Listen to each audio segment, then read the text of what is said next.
नमस्कार मेरे प्यारे विद्यार्थियों। लास्ट क्लास में अपन ने जलवायु के बारे में देखा था। तो जलवायु क्या होती है, जलवायु कैसे निर्धारित होती है और जलवायु का जो सामान्य वर्गीकरण है वो हमने लास्ट क्लास में उस पर चर्चा कर ली थी।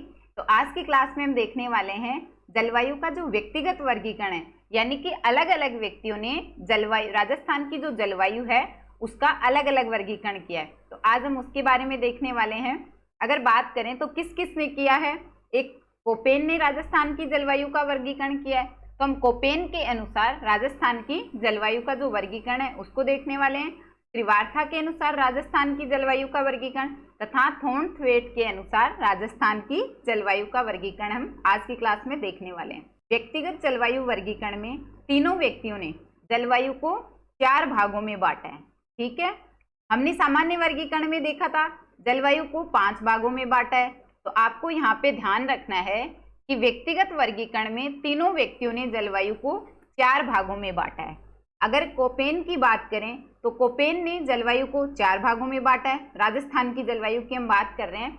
अगर बात करें कि किस आधार पे उसने बांटा है तो कोपेन ने मुख्यतः तो वनस्पति के आधार पे बांटा है। अब वनस्पति जो है वो तापमान और वर्षा पे भी निर्भर रहती है। तो कोपेन ने वनस्पति, तापमान और वर्षा के आधार पे राजस्थान की जलवायु का वर्गीकरण किया। ठीक है, राजस्थान की जलवायु को 4 भागों में बांटा है, वनस्पति, तापमान और वर्षा के आधार पे। उसके बाद अगर त्रिवार्था की बात की जाए तो त्रिवार्था ने भी राजस्थान की जलवायु को 4 भागों में बांटा है। किस आधार पे? तो वर्षा के आधार पे। तो त्रिवार्था ने वर्षा के आधार पे राजस्थान की जलवायु को 4 भागों में बांटा है। अगर थॉर्नथवेट की बात की जाए तो थॉर्नथवेट ने भी राजस्थान की जो जलवायु है उसे 4 भागों में बांटा है। किस आधार पे? तो इसका जो मुख्य आधार है वो है तापमान। ने बोला कि सीधी वर्षा नहीं होती, पहले क्या होता है, तापमान बढ़ता है, फिर वाष्पीकरण होता है, फिर वर्षा होती है। ठीक है, तो इसका मुख्य आधार है तापमान, उसके बाद वाष्पीकरण और वर्षा। तो ये 3 आधार हैं जिनके आधार पे थॉर्नथवेट ने राजस्थान की जलवायु का वर्गीकरण किया है। तो ये हमने तीनों की जो कॉमन चीजें हैं वो देख ली हैं। सामान्य वर्गीकरण देखा था, उसमें 5 प्रकार थे। वर्षा के आधार पे किया गया था सामान्य वर्गीकरण। और अगर व्यक्तिगत, बस सीधी सीधी एक ये बात आपको ध्यान रखनी है, लास्ट में हम पूरी क्लास का समरी भी कर लेंगे कि अगर जलवायु के वर्गीकरण की बात आती है तो अगर सामान्य वर्गीकरण है तो 5 प्रकार, और अगर आधार की बात की जाए तो वर्षा के आधार पे। ठीक है स्टूडेंट, अगर व्यक्तिगत वर्गीकरण की बात की जाए तो तीनों व्यक्तियों ने 4 प्रकार बताए हैं। तीनों व्यक्तियों ने 4 प्रकार, राजस्थान की जलवायु जो है उसको 4 प्रकार यानी 4 भागों में विभाजित किया है। ठीक है, अगर उनके अलग अलग आधार की बात की जाए तो कोपेन ने वनस्पति, तापमान और वर्षा के आधार पे, त्रिवार्था ने वर्षा के आधार पे तथा थॉर्नथवेट ने तापमान, वाष्पीकरण और वर्षा के आधार पे जलवायु का वर्गीकरण किया। तो सबसे पहले हम यहाँ पे देखने वाले हैं कोपेन का जलवायु वर्गीकरण। तो आज की क्लास में हम देखते हैं कोपेन का जलवायु वर्गीकरण। 4 भागों में इसको वर्गीकृत किया गया है। किस आधार पे? तो मुख्य आधार तो है वनस्पति, तो वनस्पति के आधार पे। अब वनस्पति जो है तापमान और वर्षा पे निर्भर रहती है। तो वनस्पति, तापमान और वर्षा के आधार पे कोपेन ने राजस्थान की जलवायु का वर्गीकरण किया है। अगर हम इसकी मैप में देख लेते हैं, राजस्थान के मैप में, कि किन किन भागों में राजस्थान की जलवायु का वर्गीकरण किया है, उससे पहले हम देखते हैं कि जो कोपेन है उसने विश्व की जलवायु का वर्गीकरण किया है। तो उसी आधार पे हम देखेंगे राजस्थान की जलवायु का वर्गीकरण। अगर विश्व के वर्गीकरण, जलवायु के वर्गीकरण की बात करें जो कोपेन ने किया है, तो ये क्या है, 0 डिग्री अक्षांश है। ठीक है, यानी विषुवत रेखा या फिर भूमध्य रेखा। तो यहाँ पे हमने देखा था उष्णकटिबंधीय क्षेत्र है, विषुवत रेखा के ऊपर नीचे उष्णकटिबंधीय क्षेत्र है। इसको यहाँ पे कोपेन ने माना है ए प्रकार की जलवायु। इससे थोड़ा ऊपर चले तो यहाँ पे बी प्रकार की जलवायु, और ऊपर चलते हैं, बी प्रकार वाली को शुष्क जलवायु माना है, ए प्रकार वाली को उष्णकटिबंधीय जलवायु माना है। ठीक है, सी प्रकार की जलवायु को उपोष्णकटिबंधीय मानना है। और उसके बाद आती है डी प्रकार की जलवायु, जिसे कि हिमतुल्य जलवायु माना है।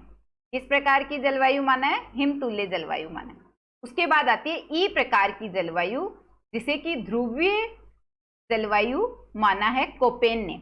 ये जब उसने विश्व की जलवायु वर्गीकरण किया तो ये सब माने हैं, ठीक है। बी को शुष्क प्रकार और ए आ गई उष्णकटिबंधीय जलवायु माना है।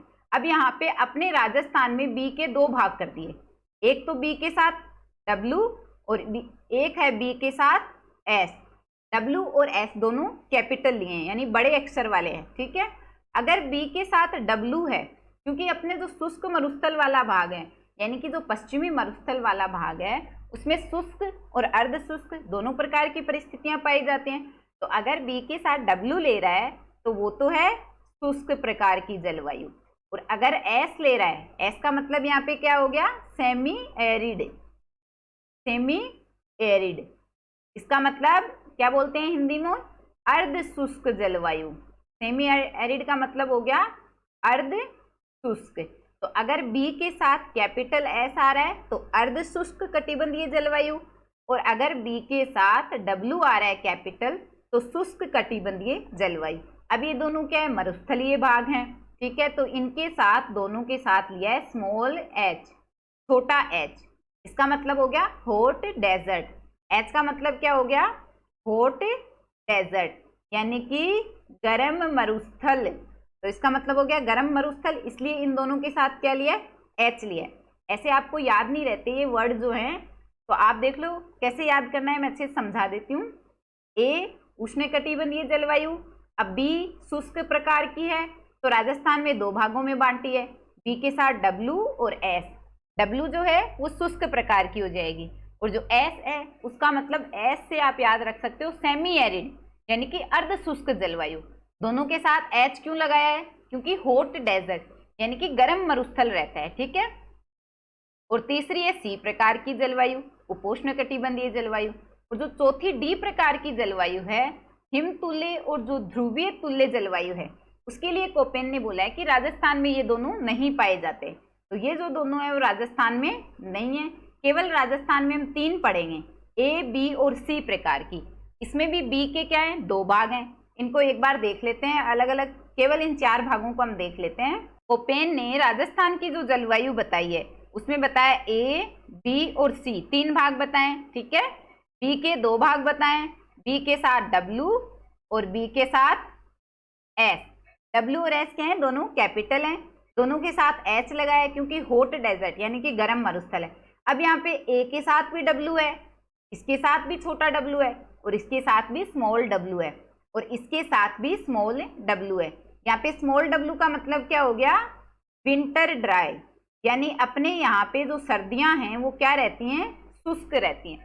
इसलिए यहाँ पे इसने सभी जलवायु के साथ क्या लिया है, डब्ल्यू लिया है, क्योंकि यहाँ पे क्या रहती है, सर्दियां शुष्क रहती हैं, यानी कि विंटर ड्राई। और ये जो सी वाला भाग है ये पूर्वी मैदानी वाले भाग है, तो यहाँ पे इसके साथ लिया है जी।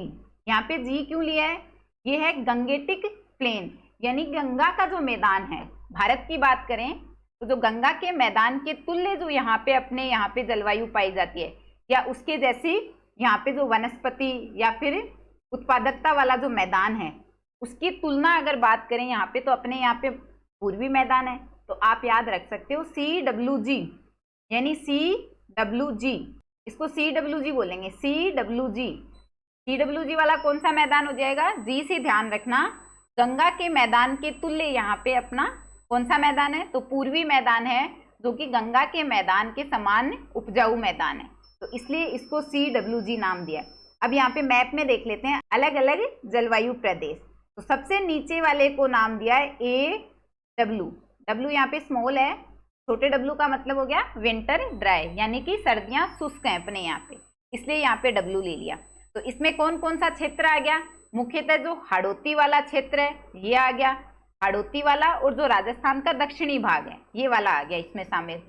दूसरा वाला है सी, सी बड़ा है, डब्ल्यू छोटा है, और जी विंटर ड्राई, सी उपोष्ण कटिबंधीय, और जी यानी गंगा के मैदान के समान जो उपजाऊ मैदान है ये हो गए पूर्वी मैदान। तो एक दूसरा वाला जलवायु प्रदेश ये वाला हो गया। इधर वाले दोनों क्या हो गए, मरुस्थल में आ गए, तो दोनों क्या है, बी प्रकार की जलवायु है, दोनों में बी प्रकार की जलवायु। अब दोनों में कौन सा ज्यादा सूखा है, हमें पता है कि पश्चिम वाला ज्यादा सूखा है, तो यहाँ पे तो लगेगा डब्ल्यू, और उससे थोड़ा कम सूखा यानी कि एस, यानी सेमी एरिड, अर्ध शुष्क, तो इसके साथ लग जाएगा एस। अब दोनों के साथ एच लगेगा क्योंकि हॉट डेजर्ट, यानी कि दोनों क्या है, गर्म मरुस्थल है, और दोनों के साथ डब्ल्यू भी लगेगा। क्यों लगेगा? क्योंकि यहाँ पे विंटर ड्राई हैं, सर्दियां जो हैं वो शुष्क रहती हैं। तो ये जो 4 जलवायु प्रदेश हैं इनको ऐसे इस प्रकार से कोपेन ने बांटा है। समझ में आ गया होगा। अब हम एक एक जलवायु प्रदेश को देखते हैं, इनका कैसे वर्गीकरण किया गया है। तो अगर सबसे पहले हम बात करें, सबसे नीचे वाला जो जलवायु प्रदेश है हाड़ौती वाला जलवायु प्रदेश है, यानी कि जो AW प्रकार में बांटा गया है। यहाँ पे जलवायु कैसी होगी? उष्ण कटिबंधीय आर्द्र अति आर्द्र जलवायु। अब इसको आर्द्र अति आर्द्र जलवायु क्यों बोला गया है? क्योंकि यहाँ पे बारिश जो है सबसे ज्यादा होती है, आर्द्र प्रकार की यहाँ पे जलवायु पाई जाती है, तो इसलिए यहाँ पे उष्ण कटिबंधीय आर्द्र अति आर्द्र जलवायु। नाम से ही पता चल रहा है आपको। AW नीचे वाले क्षेत्र को दिया गया है, हाड़ौती और जो दक्षिण पूर्वी पठारी भाग वाला क्षेत्र है ये वाला। यहाँ पे अगर वनस्पति की बात करें कि यहाँ पे किस प्रकार की वनस्पति है इस जलवायु प्रदेश में, तो यहाँ पे स्वाना तुल्य वनस्पति पाई जाती है, जिसको कि सूडान तुल्य वनस्पति भी बोलते हैं। सबसे ज्यादा वनस्पति जो घनत्व है इसी वाले जलवायु प्रदेश में है। वनस्पति घनत्व का मतलब क्या होता है कि कम क्षेत्र में ज्यादा वनस्पति होना, ठीक है, कम क्षेत्र में ज्यादा वनस्पति होना, ये होता है वनस्पति घनत्व ज्यादा होना। यहाँ पे अगर वृक्ष की बात करें, कैसे वृक्ष मिलते हैं, तो मानसूनी पतझड़ वृक्ष जो है वो AW यानी उष्ण कटिबंधीय आर्द्र अति आर्द्र जलवायु जो प्रदेश है यहाँ पे मानसूनी और जो पतझड़ वृक्ष हैं ये मिलते हैं। औसत वर्षा हम देखते हैं तो यहाँ पे 80 सेंटीमीटर से अधिक औसत वर्षा होती है। और लेकिन माउंट आबू वाला जो क्षेत्र है सिरोही में, यहाँ पे राजस्थान में सबसे ज्यादा बारिश होती है, तो यहाँ पे औसतन होती है 150 सेंटीमीटर वर्षा। अगर विस्तार हम देखें कि कौन कौन से जिलों में AW जो क्षेत्र है, कोपेन के अनुसार AW जो जलवायु प्रदेश है इसका विस्तार कहाँ कहाँ पे है, यानी उष्ण कटिबंधीय आर्द्र अति आर्द्र जो जलवायु प्रदेश है इसका विस्तार कहाँ कहाँ पे है।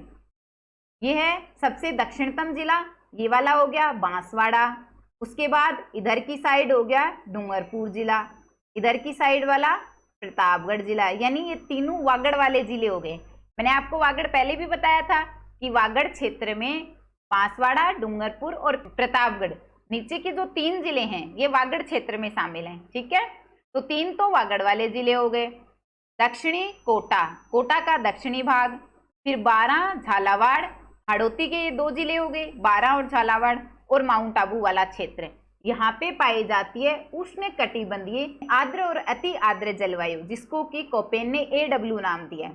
दूसरा जलवायु प्रदेश है शुष्क मरुस्थलीय जलवायु प्रदेश। हम अल्फाबेट के हिसाब से देख रहे हैं, पहले A था, फिर B के 2 भाग थे। कौन कौन से थे B के भाग? AW, और B के भाग हैं BW, B के साथ S, दोनों के साथ H लगेगा, और W तो सबके साथ ही लगेगा, और C का है CWG, यानी गंगा के मैदान के तुल्य उपजाऊ मैदान, ठीक है। तो ये 3 भाग हो गए, एक भाग, 2 भाग ये हो गए, और चौथा भाग ये हो गया, ठीक है। अगर शुष्क मरुस्थलीय जलवायु प्रदेश की बात करें तो ये कौन सा वाला है? शुष्क मरुस्थलीय, तो यानी बिल्कुल एकदम पश्चिम वाला, सबसे पश्चिम वाला। राजस्थान का जो सबसे पश्चिमी भाग है वही तो सबसे ज्यादा शुष्क है, तो यहाँ पे बारिश सबसे कम, इस जलवायु प्रदेश में जो वर्षा है वो सबसे कम होती है। वनस्पति, जब बारिश सबसे कम होती है तो यहाँ पे वनस्पति भी कम होगी। अब ये वाला जो क्षेत्र है इसका एरिया, यानी ये क्षेत्रफल तो इसका बड़ा है, लेकिन यहाँ पे कम वर्षा होने के कारण जो वनस्पति है वो कम होती है। तो अगर वनस्पति घनत्व की हम बात करें तो यहाँ पे सबसे कम वनस्पति घनत्व पाया जाता है। किस प्रकार की यहाँ पे वनस्पति है? तो इस प्रकार की, जहाँ पे जो सूखा एरिया होता है यहाँ पे मरुदभिद वनस्पति, यानी जो कंटीली वनस्पति होती है, कांटेदार जो वनस्पति होती है, जिनको पानी की कम आवश्यकता होती है, इस प्रकार की वनस्पति है वो यहाँ पे पाई जाती है। क्या इसको क्या बोल सकते हैं हम? जीरोफाइट वनस्पति भी बोलते हैं। तो या तो मरुदभिद वनस्पति या फिर जीरोफाइट वनस्पति जो है वो ज्यादातर जो सूखा वाला एरिया है उसी में पाई जाती है, उसको पानी की कम आवश्यकता होती है, कम पानी में भी वो उग जाती है। अगर औसत वर्षा की बात करें तो हमने देखा है बिल्कुल पश्चिम वाला क्षेत्र है, जहाँ पे सबसे कम बारिश होती है, ज्यादातर सूखा ही रहता है। तो यहाँ पे केवल 10 से 20 सेंटीमीटर ही औसत वर्षा होती है। जलवायु प्रदेश के विस्तार की अगर हम बात करें तो मुख्यतः जैसलमेर जो पश्चिमी राजस्थान का जिला है, बिल्कुल सूखा, बीकानेर और चूरू, तो पश्चिमी राजस्थान के जो क्षेत्र हैं वो इस जलवायु प्रदेश में शामिल हैं। कोपेन का जो तीसरा जलवायु प्रदेश है वो BSHW, यहाँ पे देखो एस आया है, ठीक है, तो इसका मतलब ये हो गया अर्ध शुष्क।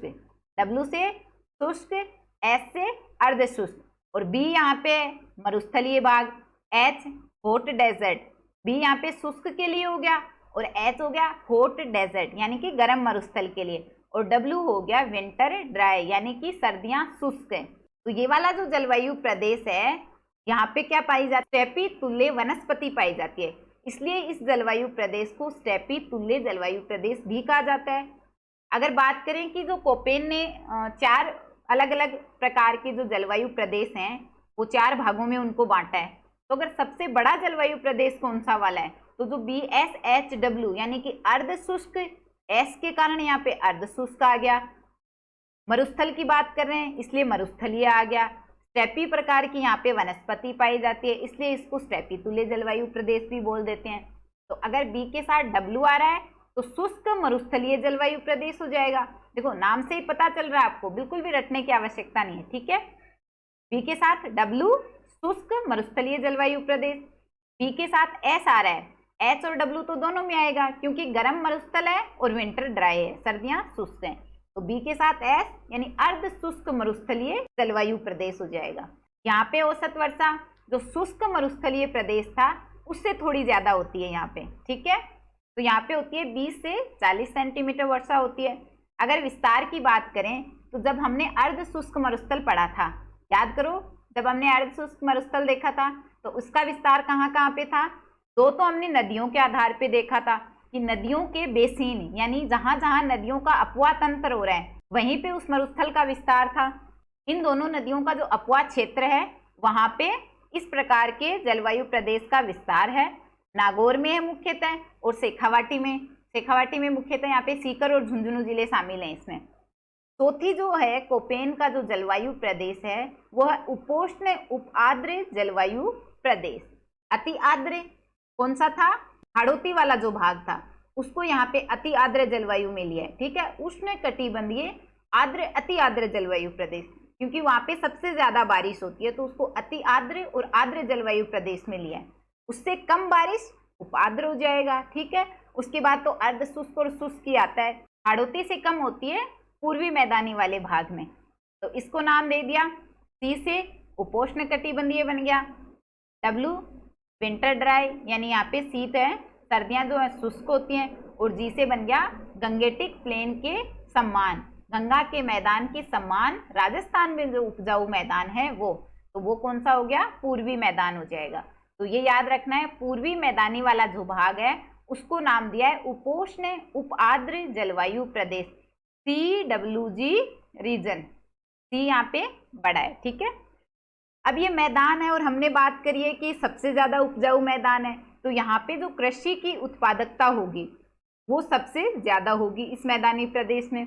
अगर यहाँ की वनस्पति की बात करें तो यहाँ पे शुष्क मानसूनी और जो पतझड़ वनस्पति है इस प्रकार की वनस्पति पाई जाती है। तो यहाँ पे नीम हो गया, बबूल, शीशम, इनके जो पेड़ हैं ये सबसे ज्यादा इस जलवायु प्रदेश में पाए जाते हैं। कहाँ कहाँ पे इसका विस्तार है, तो इसका विस्तार हो गया जो पूर्वी राजस्थान वाले क्षेत्र हैं यहाँ पे इनका मुख्यतः विस्तार हो जाएगा। कौन कौन से जिले आगे इसमें, अलवर, भरतपुर, करौली, धौलपुर, ये राजस्थान के जो पूर्वी जिले हैं, पूर्वी मैदान का विस्तार जहाँ जहाँ पे लगभग वहीं पे इसका विस्तार है। अजमेर, भीलवाड़ा, बूंदी, चित्तौड़ और दौसा में, राजसमंद, सवाई माधोपुर, सिरोही, टोंक, उदयपुर और जयपुर में। अब इनको आप याद कैसे रखोगे, ऐसे तो आपको याद नहीं रहेंगे, ठीक है। तो देखो इसको याद रखो, अलवर, भरतपुर, करौली, धौलपुर, ये बन रहे हैं ABCD। जब राजस्थान का एकीकरण हुआ था तो सबसे पहले ये 4 जिले शामिल हुए थे, सबसे पहले इन्हीं का हुआ था पहले चरण में, तो इसलिए इन चारों जिलों को सम्मिलित रूप से मत्स्य संघ भी बोला जाता है। क्या बोला जाता है, मत्स्य संघ। तो मत्स्य संघ वाले जो जिले यानी ABCD, ए से अलवर, बी से भरतपुर, सी से करौली और डी से बन गया धौलपुर। तो 4 जिले तो ABCD वाले हो गए, या हम बोल सकते हैं कि 4 जिले मत्स्य संघ वाले हो गए। इनको भी हम ABCD से याद रखेंगे, इनको भी हम कैसे याद रखेंगे, ABCD से। ए से अजमेर, बी से यहाँ पे भीलवाड़ा और बूंदी 2 जिले आ गए, सी से आ गया चित्तौड़ और डी से आ गया दौसा। ठीक है, इनको हम याद करेंगे RSTU से। आर से बन गया राजसमंद, एस से बन गया सवाई माधोपुर और सिरोही, एस से 2 जिले हो जाएंगे, टी से टोंक, यू से उदयपुर। और हमारी जो राजस्थान की राजधानी है वो हो गई जयपुर, वो भी इसी भाग में शामिल है। ठीक है, तो आप याद कर सकते हो 4 तो ये ABCD हो गए मत्स्य संघ वाले जिले, 4 ये वाले ABCD। इसमें बी से भीलवाड़ा और बूंदी दोनों हैं, सी से चित्तौड़, डी से दौसा। RSTU राजसमंद, एस से सवाई माधोपुर और सिरोही दोनों जिले आ जाएंगे, टी से टोंक, यू से उदयपुर और राजस्थान की राजधानी जो जयपुर है वो भी इसी में शामिल है। ये हमने कोपेन के अनुसार राजस्थान की जलवायु का जो वर्गीकरण है वो देख लिया था। तो एक बार इसको हम देख लेते हैं। कोपेन ने राजस्थान की जलवायु को 4 भागों में वर्गीकृत किया है। किस आधार पे किया है, तो इसने किया है जो मुख्य आधार है वो तो वनस्पति को माना है, उसके अलावा तापमान और वर्षा के आधार पे राजस्थान की जलवायु का वर्गीकरण किया है। इसमें हमने 4 देखे थे, तो ये आपसे क्रम से भी पूछ लिए जाते हैं कि कोपेन के अनुसार राजस्थान की जलवायु का जो वर्गीकरण है उनको क्रम में बताओ। तो 4 ऑप्शन आपको अलग अलग मिल सकते हैं। मान लो एक ऑप्शन में आपको मिले AW रीजन, AW क्षेत्र, दूसरा पड़ रहा है CWG क्षेत्र, तीसरा पड़ रहा है PSHW क्षेत्र और चौथा पड़ रहा है PWHW क्षेत्र। तो ये वाला क्रम अगर हम नीचे से चलते हैं दक्षिण की तरफ से, दक्षिण पूर्व से अगर हम स्टार्ट करें तो सबसे पहले आता है AW क्षेत्र। तो AW क्षेत्र है ये हाड़ौती वाला भाग और दक्षिण पूर्वी पठारी वाला भाग आ गया। उसके बाद दूसरे नंबर पे थोड़ा और ऊपर चलते हैं तो CWG क्षेत्र यानी पूर्वी मैदानी वाली भाग आ गया।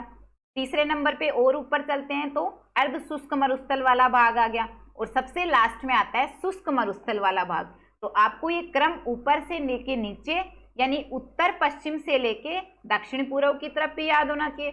तब अगर क्रम पूछे तो सबसे पहले आ गया शुष्क मरुस्थल वाला भाग यानी कि BWHW, दूसरे नंबर पे आ जाएगा BSHW, तीसरे नंबर पे गंगा का जो मैदान है ये वाला भाग आ जाएगा यानी पूर्वी मैदान वाला क्षेत्र, और चौथे नंबर पे आ जाएगा AW। अगर आपसे दक्षिण पूर्व से लेके उत्तर पश्चिम की तरफ क्रम पूछे तब ये वाला क्रम आ जाएगा। तो आपको ये वाली चीजें अच्छे से समझ में आ गई होंगी।